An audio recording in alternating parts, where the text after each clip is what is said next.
Assalamualaikum warahmatullahi wabarakatuh.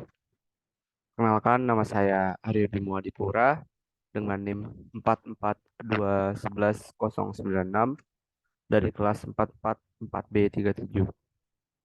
Pada video kali ini saya akan membahas analisis gaya komunikasi Susilo Bambang Yudhoyono atau yang biasa kita kenal dengan SBY. Bagi yang sudah kita tahu, SBY adalah Presiden ke-6 Republik Indonesia.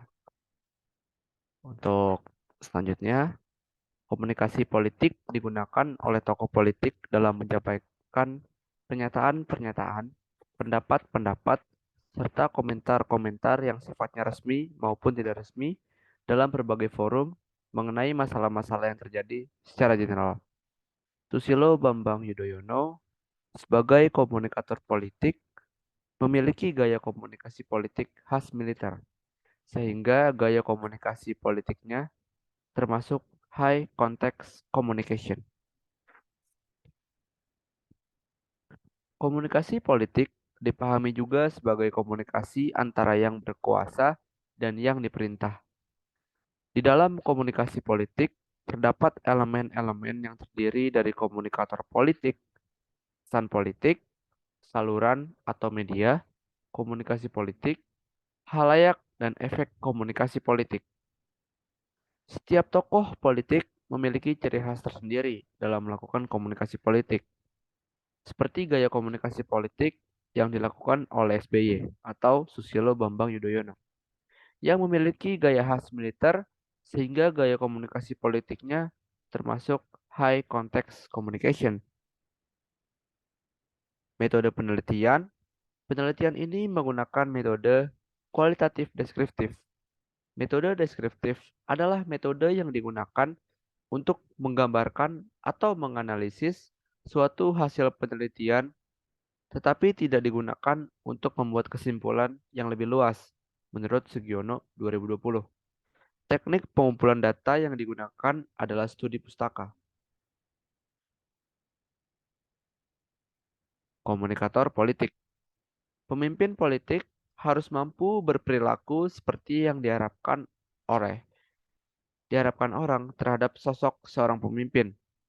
Politikus merupakan mereka yang memegang jabatan pemerintah. Jabatannya dapat berupa eksekutif, legislatif, maupun yudikatif, baik mereka dipilih, ditunjuk, ataupun pejabat karir. SBY termasuk ke dalam politikus karena sebelumnya beliau pernah menjabat sebagai Presiden Indonesia ke-6. Politikus terbagi menjadi dua, yaitu politikus ideolog dan politikus partisan. Politikus ideolog merupakan mereka yang dalam kegiatan politiknya lebih mementingkan urusan bersama atau publik, sedangkan politikus partisan kebalikannya, yang lebih mementingkan urusan seseorangan atau kelompoknya. Pesan politik. Pesan-pesan politik dibuat dan direkayasa sedemikian rupa untuk membentuk opini publik. Pesan terbagi menjadi beberapa bentuk, yakni pesan pemberitahuan, pesan informatif, dan pesan persuasif. Pesan pemberitahuan dapat disebut juga pesan yang berisi pengumuman, di mana pesan hanya mengandung fakta-fakta saja tanpa memberikan penjelasan. Pesan informatif berisi fakta yang benar-benar terjadi dengan adanya penjelasan terhadap fakta tersebut. Sedangkan pesan persuasif merupakan pesan yang bertujuan untuk membujuk, mempengaruhi, dan keyakinan orang melalui lisan dan juga tulisan. Pesan persuasif dapat berupa retorika, agitasi, propaganda, iklan politik, dan kampanye. Selanjutnya, kampanye politik. Rogers dan Story mendefinisikan kampanye sebagai serangkaian tindakan komunikasi yang terencana dengan tujuan menciptakan efek tertentu pada sejumlah besar halayak yang dilakukan secara berkelanjutan pada kurun waktu tertentu.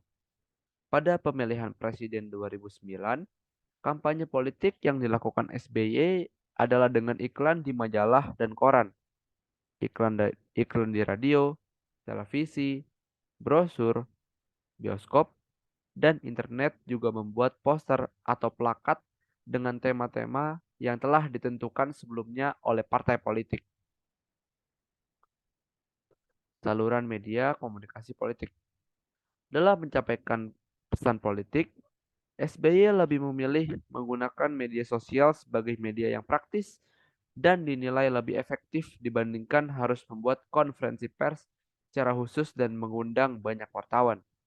Hal ini bisa dilihat dari cuitan SBY di Twitter pribadinya @sbyudhoyono pada 27 Juli 2016 mengenai pengunggahan video terkait ucapan selamat kepada para menteri yang baru saja dilantik oleh Presiden Joko Widodo. SBY juga mengucapkan terima kasih kepada para menteri yang dicopot jabatannya dari Kabinet Kerja Joko Widodo seperti Rizal Ramli. Media sosial dinilai mampu untuk tetap memberikan gambaran bahwa SBY masih layak dianggap sebagai pemimpin opini yang berpengaruh, meskipun ia sudah tidak lagi menjabat sebagai Presiden Republik Indonesia. Kesimpulan yang dibuat penulis dalam penelitian kali ini adalah, menurut Danimo, komunikator politik bukan hanya mereka yang mempunyai nama besar dalam partai politik saja, melainkan juga mereka yang hanya rakyat biasa. Pesan persuasif dapat berupa retorika, agitasi, propaganda, iklan politik, dan kampanye. Pada pemilihan presiden 2009, kampanye politik yang dilakukan SBY adalah iklan di majalah dan koran, iklan di radio, televisi, brosur, bioskop, dan internet juga membuat poster atau plakat dengan tema-tema yang telah ditentukan sebelumnya oleh partai politik.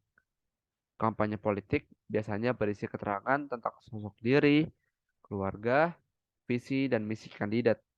Maka dari itu, dalam menyampaikan pesan politik, SBY lebih memilih menggunakan media sosial sebagai media yang praktis dan dinilai lebih efektif dibandingkan harus membuat konferensi pers secara khusus dan mengundang banyak wartawan. Terima kasih. Saya Arya Bima pamit. Assalamualaikum warahmatullahi wabarakatuh.